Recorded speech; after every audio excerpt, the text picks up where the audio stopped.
Today I'm going to kick off a series of non-insurance related videos and focus on some of the tools, hacks, and ideas I have on productivity, organization, and plain old getting stuff done.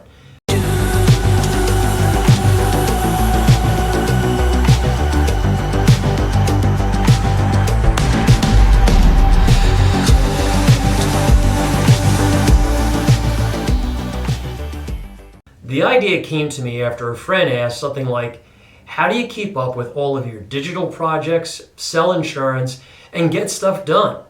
At first I didn't think I was particularly good at organizational and productivity things, but the more I thought about it, maybe I was selling myself short and sharing some of the ideas that I use could help others.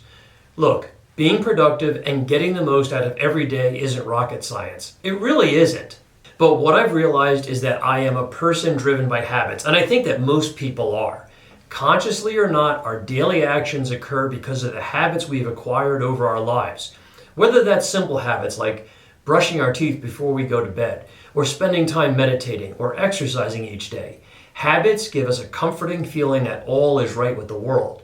But there are also some habits that can be less than helpful, and something I want to share today is my habit of keeping Outlook open on my desktop all day long and allowing my email to control my workflow, my productivity, and my happiness. I often find it difficult to turn off email, and what happens to me is probably what happens to you.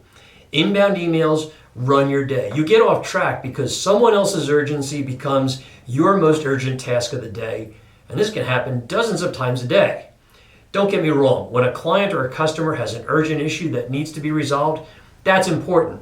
For knowledge workers, that's why we're in business for the most part. So taking care of that client needs to be important. Unfortunately, it's typically not a client emergency that runs our day off the rails.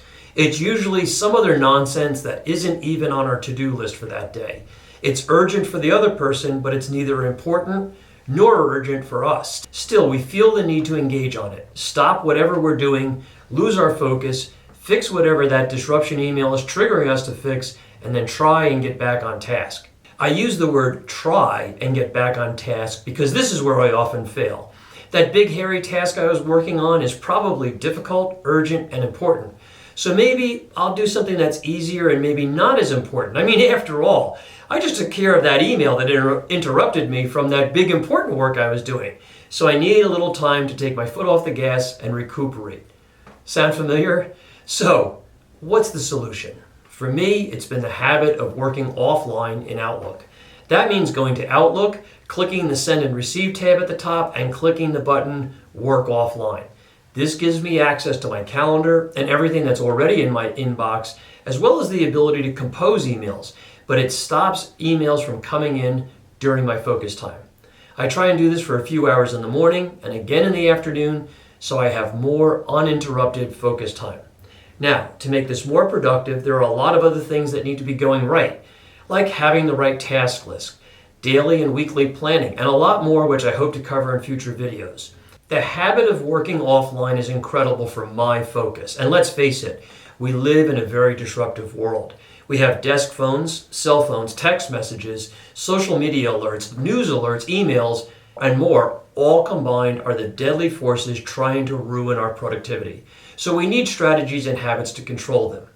That's it for today. Tell me what you think. I'd love to hear your comments. Should I continue to look at productivity issues and ideas in my content?